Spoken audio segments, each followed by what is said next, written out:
Welcome to another episode of Before You Kill Yourself with your host, Leo Flowers.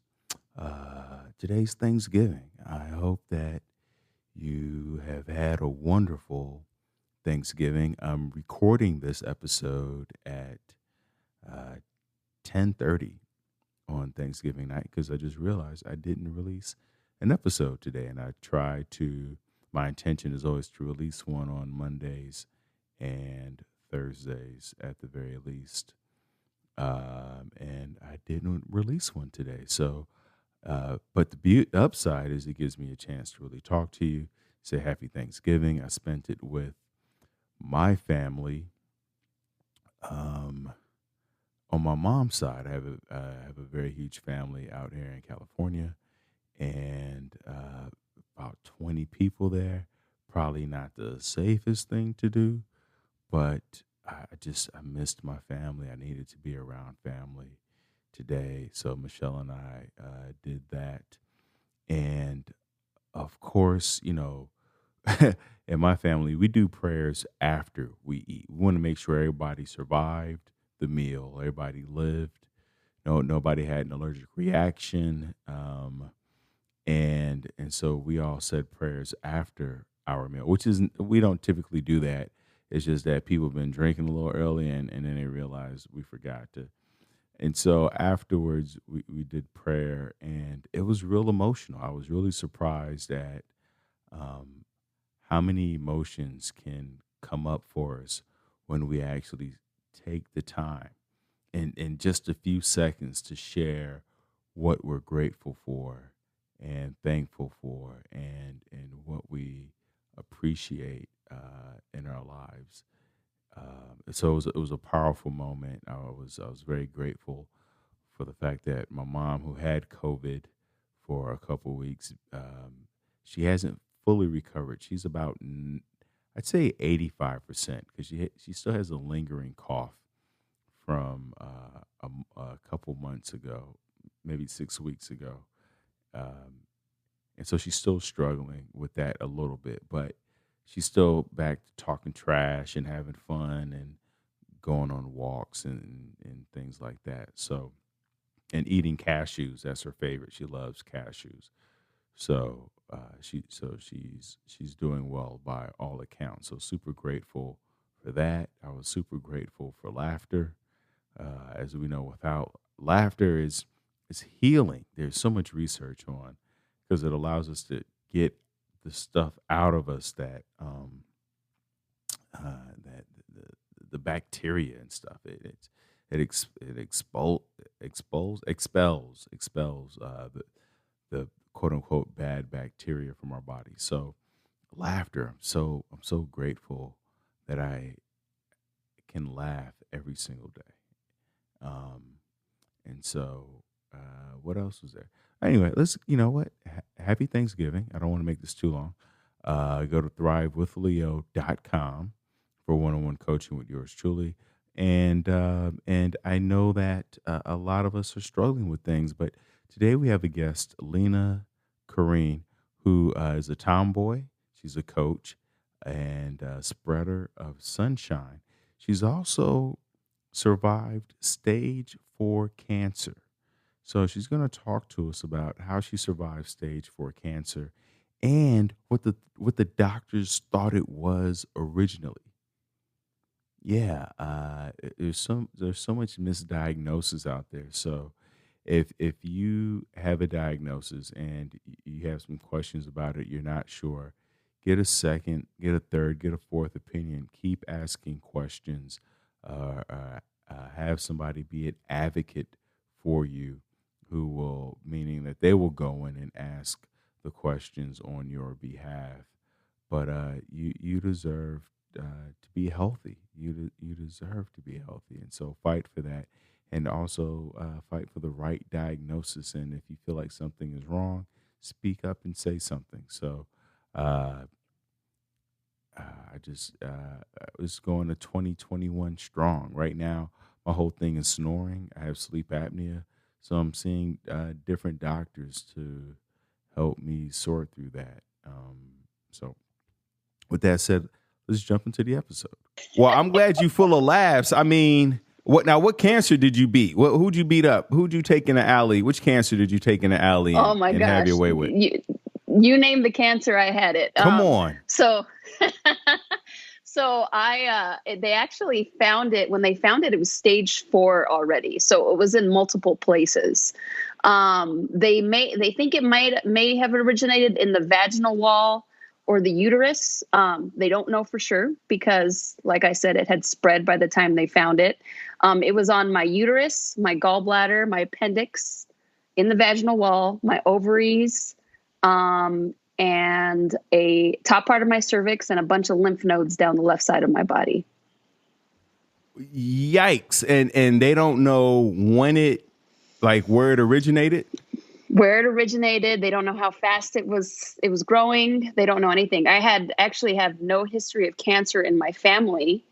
And I was married. I got married, in October of 2005. And in November, I started getting sick. I started getting a stomach pain that just wouldn't go away. And, I went from doctor to doctor, just trying to figure out what it was. They gave me MRI, CT scans, and endoscopy. In fact, they told my husband at one point that women, because I was 26 at the time, they told my husband at one point that women of your age are self-conscious about their bodies. So they tried to put me on antidepressants, and obviously it wasn't depression. It was cancer. So they mistook your cancer for depression. Depression, mm-hmm. Self-conscious about a body as a young woman. This is what doctors said to you. Yes, a doctor that had just performed an endoscopy. I would imagine that being the only person in your family with cancer, was there some feeling of like shame or embarrassment, or did you immediately feel like it was something that brought the family together and you felt more connected than ever? Well, lucky for me, I like I said, I was born and raised here in Phoenix. I actually have 3 sisters, and we are all really, really close in age. And my parents are here and everything. So it brought us together closer. I know the first thing that I was worried about was that I was going to scare my mom. And when I called her to tell her, I could hear the emotion in her voice. But they've always kind of tagged me or pegged me as like they used to call me the Tin Man. They still kind of do, where it's, I'm not really emotional. So they my sisters call me the Tin Man, but, I was worried about that for my mom. And then my sister who my oldest sister who had a number of miscarriages at the time was actually pregnant. And, we were worried that if we told her that she was gonna miscarry again. So there was a lot of that kind of happening. But when your family gets together and, they have a common goal is to get, their sister or their daughter healthy. I had a lot of support, thankfully. And, a lot of people don't have that. And I was very lucky to be able to have that with them. One of my sisters, she was a bartender at the time. She would actually leave work 3 a.m., come to my house, to stay with me so my husband could go to work. And I would wake her up at 6. She was getting 3 hours of sleep. I'd wake her up at 6 to, hang out with me their day or try to make me some breakfast that I couldn't, I didn't have enough energy to make myself. And she would get up and do it. No complaints. She did it for several months. So, it kind of brought everybody closer together, which was really, really cool. Shout out to your sister. Shout out to your family. Shout out to you for, sharing the experience with them, because so many people, I was listening to Robin Roberts. She's the host on Good Morning America. Yeah, I know her. Yeah. And she had cancer also. Breast cancer. Mm-hmm. And then years later, she was diagnosed with MDS. I forget what the MDS stands for, but basically it's like a side effect, potential side effect that comes from the chemo. And she was like, oh, I can't tell my family this again. Like, this will be too much. You'll feel like a burden. And Right. but she finally felt there was an antidote. I forget what the message was, or like there was something. There was a test that you could take to find out if you're going to have MDS or whatever. And once she realized that, then she opened up and shared it. But I bring it all up to say that a lot of us are afraid to share what's going on with us because we don't want to feel like a burden, and we don't want our siblings or friends to come over at 3:00 at night, get 3 hours of sleep, and then wake up and et cetera, because we feel like it's too much for them. But really, like you said, it brings the family together. Yes, it's tough. It's hard. 100%, it sucks. 100%. It's not fun. But life isn't always about being fun. Sometimes it's about connecting and feeling like there's a reciprocity that comes with that, you know. And it has a way of making you change direction. So at the time, I was a teacher. I loved to teach. I was a teacher for 11 years before I was diagnosed, or before I finally left. And I loved to teach, and I always thought that was my calling. So I actually left teaching after I decided it was time for me to deal with cancer, because I didn't really deal with it. I just went through the steps. You know, there's a lot of emotion that goes through that. You're just trying to get over it and get to the, we as cancer survivors always hate the words, the new normal. And that's what they're using now with COVID right now, is the new normal, the new normal. We hate that as cancer survivors. We don't want the new normal. We want the old normal. You know, we want our lives back. And I didn't deal with it. I was trying to get back to the regular normal, and you know, you're changed, you're different, and you don't realize it. And it was after, a few years of realizing that I couldn't force myself to put myself back into that box, that I actually left and started working for the American Cancer Society. So that's actually what I do now. I still coach high school basketball. I still do that, but because I can't get away from the kids, but that's, you know, your life kind of changes to a different, not everybody's like that, but it was like that for me. It was something that I did because I felt like people needed to hear my story. And I felt like there was a different calling in my life at the time. So it sounds like you're divorced now? No, still married. Oh, still married. Okay. I thought you said you're a husband at the time. I was like, yeah, how bad was his marriage? I was like, did he cause it? All right. Anyway,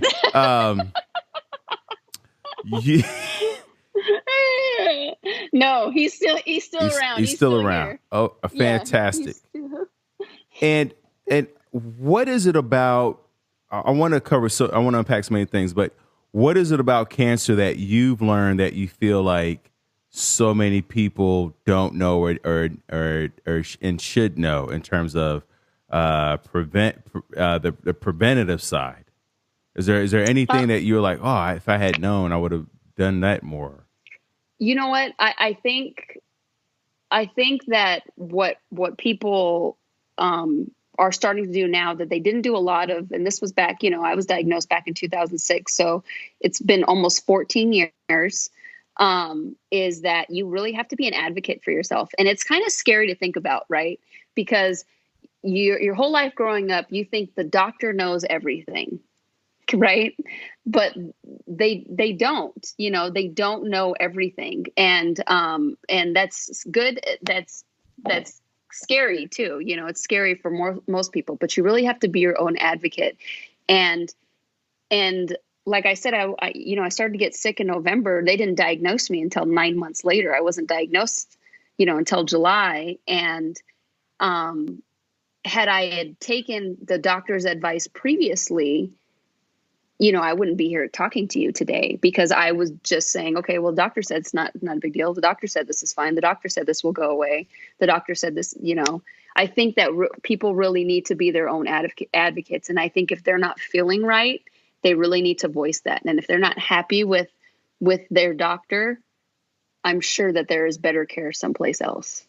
And I was fortunate enough to end up at, you know, we have a really fantastic hospital. I can't say enough great things about Mayo Hospital here in Phoenix, but I was fortunate to end up there. And I was lucky. And I say that because I was really lucky to end up there. You know, being a teacher at the time, my insurance was awful insurance, and doesn't cover everything. You know, it's free, but you know, free of horrible insurance isn't great. And I was lucky enough at the time to be able to jump on my husband's insurance, who at the time had no pre-existing conditions, because that was an issue back in 2006. And doctor after doctor, I finally got referred over to Mayo, and that's where they found it. And essentially, you know, they're the ones that cured it, saved my life. I always say saved my life twice, because they saved my life from cancer. But after my third round of treatment, I got an infection, and I barely got to the hospital in time, and I was in a drug-induced coma on a ventilator for 10 days, and they didn't think I was going to make it through the night. Well, the good doctors at Mayo, they saved me. So. Wow. I love that story, because we hear so many stories about when people, you know, do wrong, and first responders make mistakes, and I mean, just society. We were always getting news of societal ills, but we don't hear enough stories about when lives are saved, and people who go above and beyond. So shout out to the doctors who did what they did.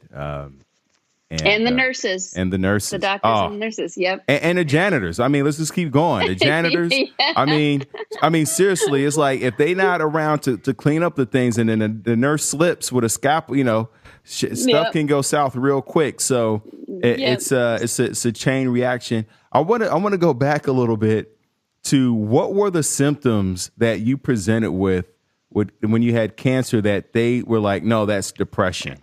Like what were those? What were they basing it off of?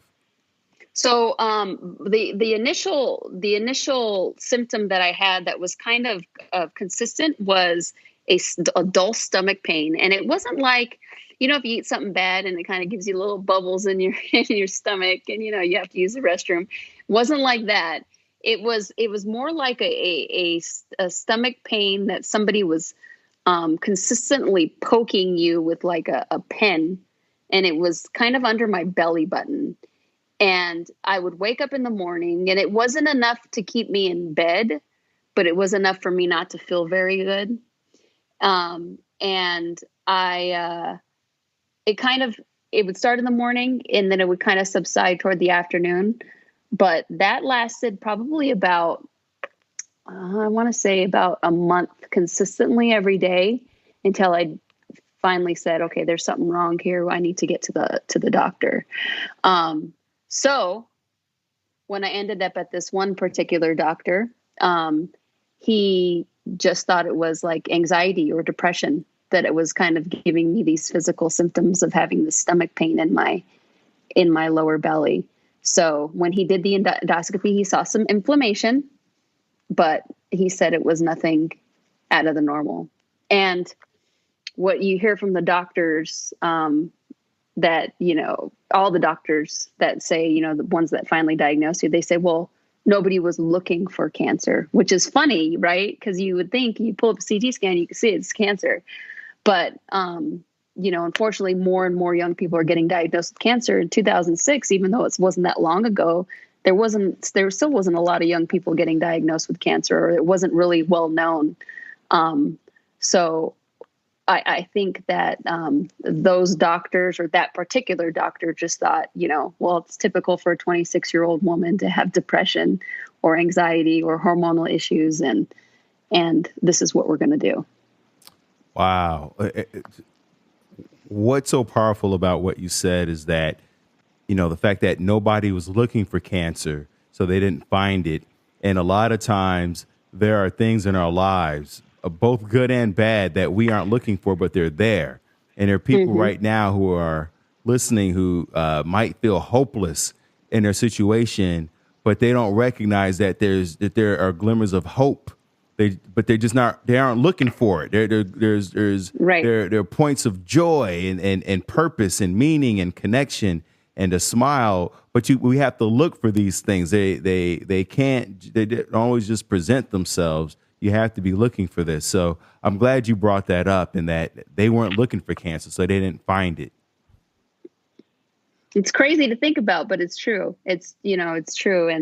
And it, it's all about, well, you hear about manifestation all the time, like, for example, if you're looking to buy a white truck, you start noticing all the white trucks in the road, as you're driving. Or if you're looking for a specific dress, you see all the red dresses in the store. It's whatever your mind is thinking is what you're going to manifest. And not saying that I manifested cancer, because I don't think that happened at all. But when you talk about glimmers of hope, if you're looking for the glimmers of hope, you're going to see more of those. If you're with that manifestation, you're going to see more of those things. If you're looking for doom and gloom, you're going to see more of that doom and gloom. It's going to be presented in your forefront. So I like what you said there about how little glimmers of hope. You just got to keep looking for those. The moment you received the diagnosis, what can you take us through, like the feelings that you had at that moment? Yeah, absolutely. So I'll tell you this. So like I said, my husband and I got married in October of 2005. We went on our anniversary to Maui, and we liked it so much that we went back, we planned a trip to go that July. So in the midst of all this, I was finishing up my master's degree. I did that, I was going back and forth to doctor's appointments, and I started not necessarily to lose hope a little bit. To lose hope, but a little bit I did about what they were going to find. I just thought maybe eventually it would go away, like whatever that pain was. So I get a call in July, and they say, you need to get to the doctor right away. I said, okay, well, I'm in Maui, so I'll get to the doctor when I come back. And I remember we came back, we flew back. The very next day, I'm sitting in the Mayo Hospital, and I'm sitting there with my husband. And I remember, you remember weird things about that night, when you go through some very traumatic. And I remember they had these cat fancy magazines. I don't know if you've ever seen a cat fancy magazine, but it literally gives me PTSD when I see one, because they were always in the Mayo Hospital. Anyway, so it's a magazine about cats, and I don't even have cats, I have dogs, but they had a cat fancy magazine, and I'm sitting on the exam table, and my husband's sitting on the bench next to me, and this doctor walks in who I'd never met before. His name was Dr. Magrina. And he was the head gynecological oncologist at Mayo. And he walks in and he puts all these things up on these images and things on the board, to show me. And he sits down and he looks at me. Nice man. He looks at me and he goes, Lena, you have cancer, and I'm going to show you why. And up until this time, we had gone months without knowing anything. In fact, one doctor even told me it was a 1 in a million chance I had cancer. So he says, Lena, you have cancer, and I'm going to show you why. And he starts pulling up the things, and he shows me the dark masses in the different places. He says, we're going to need to get you into surgery right away. And then he looks at me and he goes, turns the chair, and he goes, and you won't be able to have children. And that's how it was said to me. So I kind of held it together a little bit. I looked over at my husband, who had tears coming down his eyes, and I got choked up. And he said, it'll be fine. He goes, we're going to get you into surgery, and we're going to have a plan for you. And not once did he tell me that I wasn't going to make it. Not once did he tell me that it didn't look hopeful, even though, come to find out, months later that, I had a 25% chance of survival. He never once said that to me. He might've said it to my husband, but never once did he say it to me. So 2 weeks later, I ended up in surgery. And I remember at the time, the nurses were asking me if I wanted something in my IV, like an Ativan or something to calm my nerves before surgery. And I said, no, I'm good. I'm just ready to take a nap. And they took me into surgery. Supposed to last 3 hours, ended up lasting 6.5, because the good thing about Mayo is that they're able to test other parts of your body while you're under. So that's why they were able to find it in the lymph nodes. And they took every piece that they found cancer on. So it didn't really, the day he told me that I had cancer was devastating, but I was ready to get it out. 3 days later after surgery, when they told me that I had to have chemo and radiation, that's when it made it a little bit more real for me. Now, I've heard about chemo brain. Have you experienced that, where like there's anxiety and depression that comes along with that? Where did they talk to you about that before it happened? So the good thing is that at Mayo, right when you're diagnosed with a disease like cancer, they assign you a counselor. So a counselor is assigned to you right away. And the counselor is on your itinerary, just like any other doctor's appointment. And she meets with you weekly and kind of assesses where you are mentally. I met with her weekly. There were some times that she brought in like a lady that did kind of like hypnotherapy. She thought I could benefit from. But there was a point when, you're weak, you're tired, you're hungry, but you don't have an appetite. You're sick, you feel nauseous all day.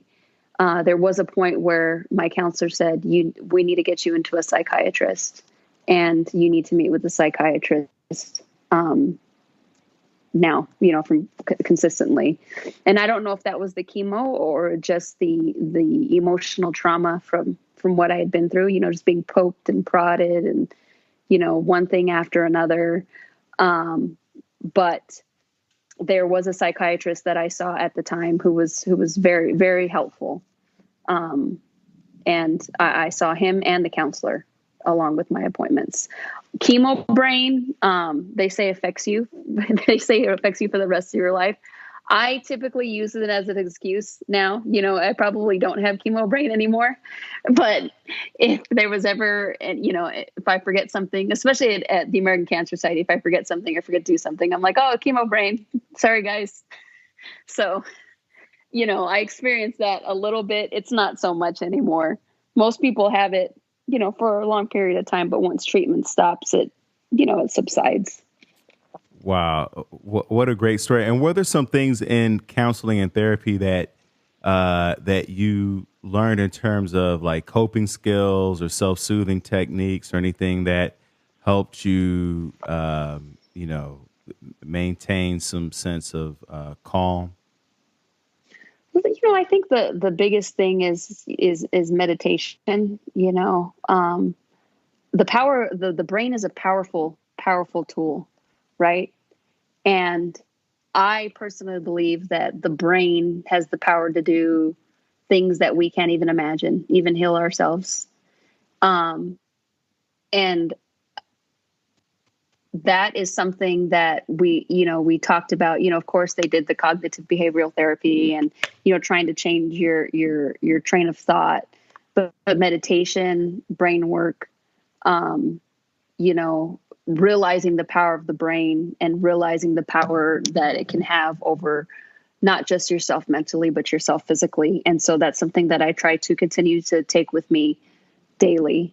If I ever have an issue, maybe I need to anxiousness or, occasionally you get a little depressed over something, taking the time out to take care of yourself, maybe practicing going back to your meditation. Cause a lot of times we get away from it, but going back to it and trying to reassess those things.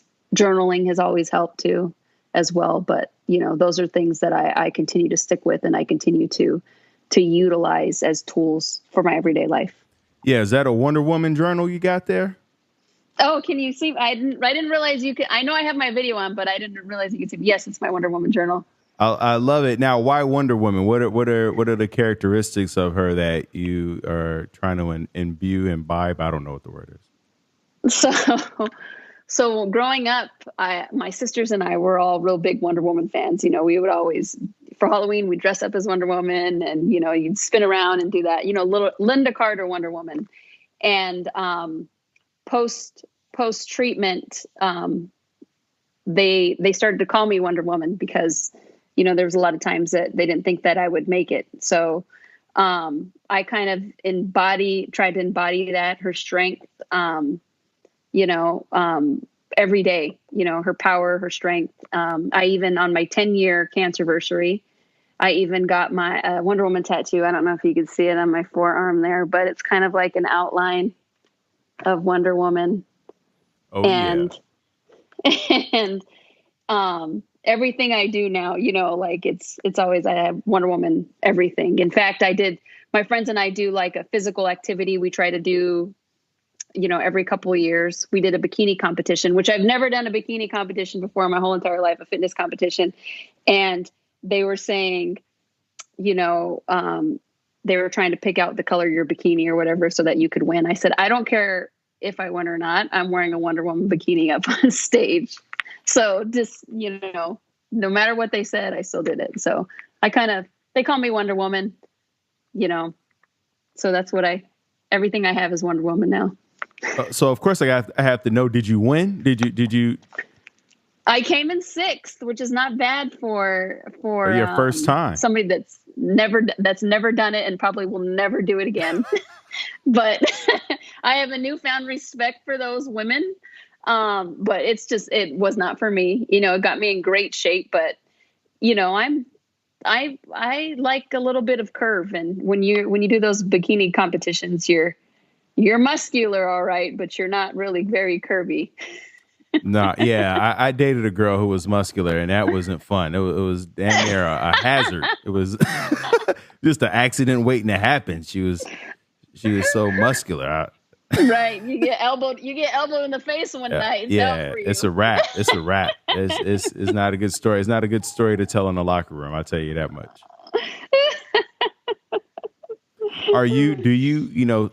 My aunt beat cancer also. I forget which kind of cancer she had, but congratulations to her. That's awesome. Thank you. And she's a nurse. Excuse me. And I asked her about nutrition and diet, and she said that to drink hot lemon water every day, and keep your sugars low. Were you told anything about in terms of nutrition, in terms of preventing cancer or keeping it at bay? Well, you know, since I've worked for the American Cancer Society, I realize I understand now, you know, how sugar feeds cancer. At the time, though, you're so depleted and you don't really feel like eating anything. What the nurses and doctors said was, whatever she can eat, give her. So even though, you know, a strawberry milkshake is probably not ideal for you to eat, you know, if you have cancer, because technically it feeds the cancer, you know, but that either you eat that and you have, you know, some food on you where you can fight, or some carbs, or, you know, some nutrition of some sort that you can fight, or you just don't eat and then you don't, you know what I mean? You don't make it. So at the time, they just told me to eat whatever I could. The only thing they told me to stay away from was anything that had a potential for bacteria, like fresh vegetables and fresh fruit. So anything that I was eating had to be cooked thoroughly, you know, because if you get like, I don't know, salmonella or something, you know, that could be devastating for you. So they told me to eat whatever I could eat. A lot of times what I would do is I would get frozen fruit, because frozen fruit is not fresh. And I would have a smoothie, and I'd put one of those Carnation instant breakfast packets in there so I can get all my nutrients and vitamins from that, because that was probably one of the only things that I could stomach. And then it kind of had an opposite effect of me post-cancer. So you don't hear this a lot, but a lot of times when people are done with cancer, they try to get in the best shape that they can, right? And I did the opposite. I tried to put on as much weight as I could in case the cancer came back. because I was afraid that if for some reason I lost my appetite again, that I would dwindle away to nothing. So it wasn't until, I mean, you can't live your life like that. You develop heart disease, all kinds of other issues, right? It wasn't until years later that I said, okay, I can't live my life like this anymore. I can't live my life scared that I'm going to get cancer again. And I have to be in the best possible shape I can to give my body a fighting chance to live as long as it possibly can. So that's when I started eating better, working out, lifting weights, and doing those kinds of things, just kind of taking care of myself a little bit better. I love it. Now, are you taking any supplements with that?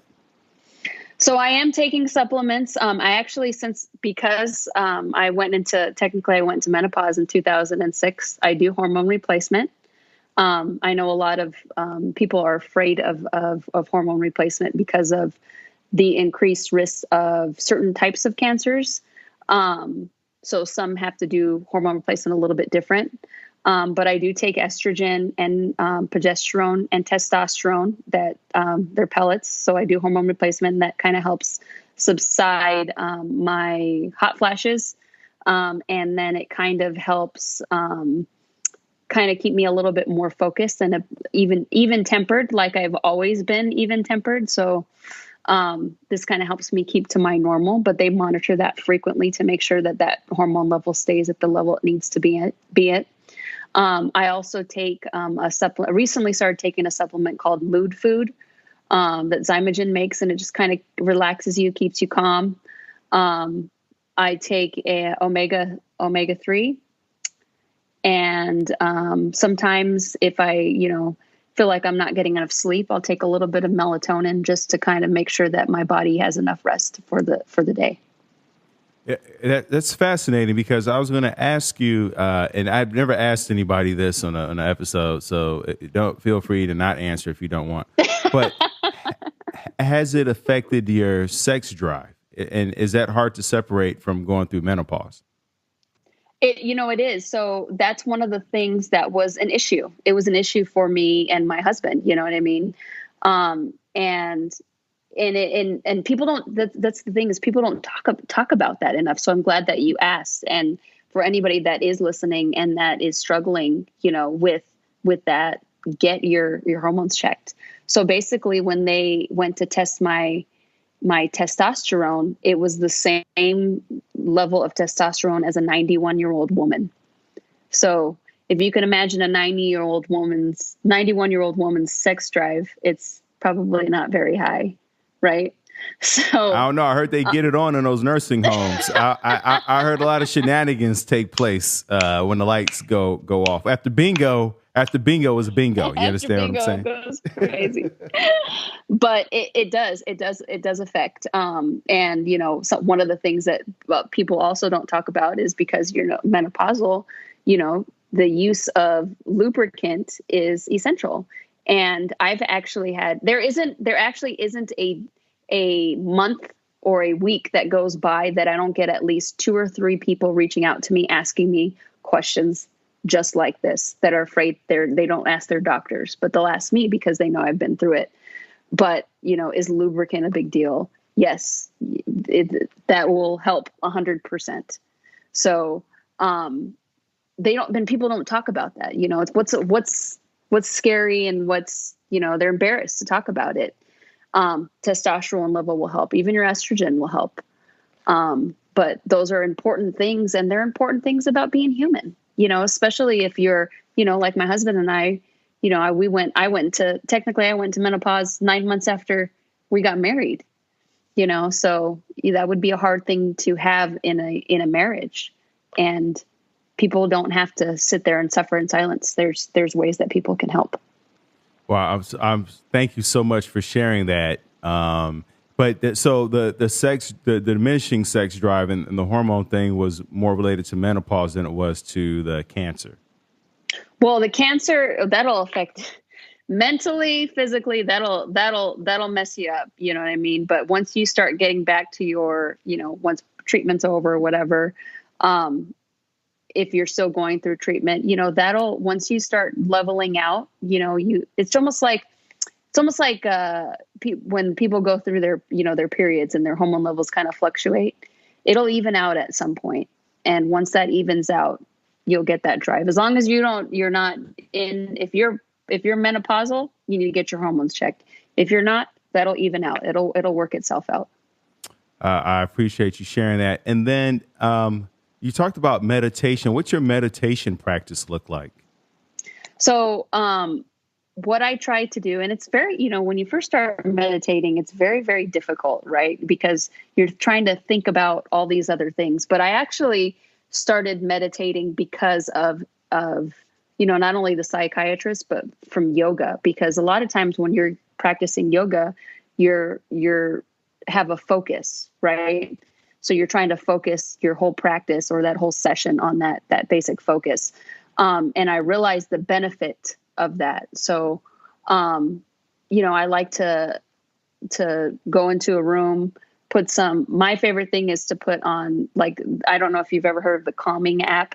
There's this app, it's called Calm, and it has like raindrops or, it sounds like you're at a lake or something like that. I like to put that on and just kind of pick something, sit there and focus on whatever I want my intention to be. Like if I'm having a hard day and I'm having anxiety or something like that, then I will go in there and work on that. So I'll breathe, focus on my breath, and try to use that as my mantra. Like I like to use a lot, my mind and my body can heal anything. My mind and my body can heal anything. And I'll do that over and over again. If for some reason I have a hard time focusing, then I will go through one of the guided meditations that Calm app has. So I'm a big believer in that. They have all kinds of stuff on there. If I'm having a hard time going to sleep one day, I'll use one of those meditations and go to sleep. So. I love. Yeah, I use guided meditations also, and I like to listen to the same ones over and over. But I also like what you're talking about in terms of, hey, I'm going through a specific thing, and let me meditate on that specific thing as a way of doing it. Because I think so many people feel like they have to meditate every day, and it has to be, and if they're not doing it right, and they have all these rules around it. But it's your practice. You can practice it however you want to. So whether you want to do it every day, once a week, whenever you feel like you need to, it's your practice. So, and it's just like it's like cooking. It's like however you want to cook. If you want to do an intermittent fast, or if you want to eat, every 3 hours, like whatever your thing is, whatever works for you. Right. It'll all work. It just whatever, it's not one size fits all. It's whatever is the best for you. Not everybody's the same. No. If we were, then everything would work the same. Right. And the world would be boring too. We wouldn't be having this I wouldn't be asking you questions because I'd be like, yeah, oh girl, you had menopause. I had menopause too. It would be, it wouldn't be a great conversation is what I'm trying to tell you. So it's good that we all get to be snowflakes and have individual fingerprints so that we can share our experiences and versus hiding them or isolating from or being ashamed of them. Right.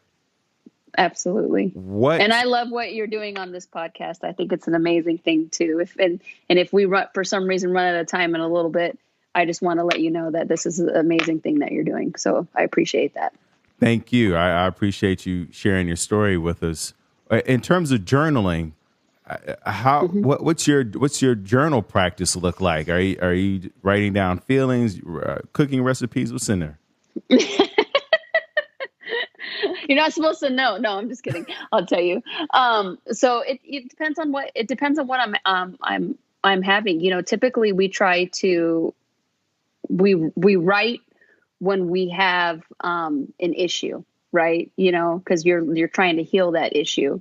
And I've been better about writing the good things that are happening, right? So, this is happening. But I kind of use it as almost like a vision board, right? Or if I'm having a rough time, let me start with that. If I'm having a rough time, let's say I'm having a rough week, I write in there every day how I'm feeling. If I'm anxious, I'll go in there and I'll write in there about, my level. I always write my anxiety level or my irritability level.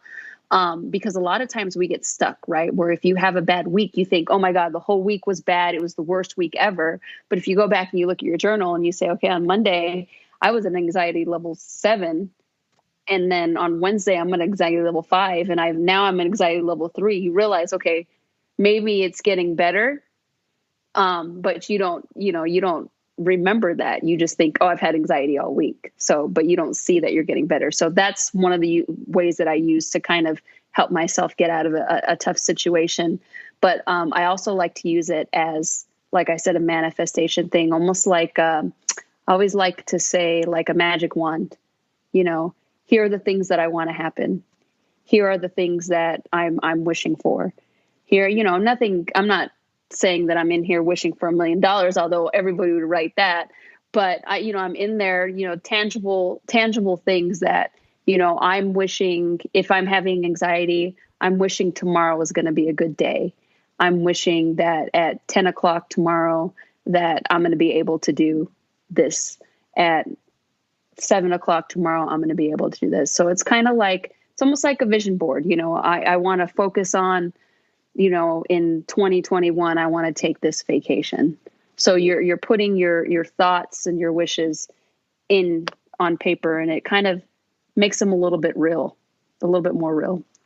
Yeah, it also gets you excited a little bit, right? It makes you want to go tackle the things that were hard to do. When you go, whoa, well, if I want to go to Maui in 2021, then I better, get these dishes done. Whatever it is, I don't know. Anything.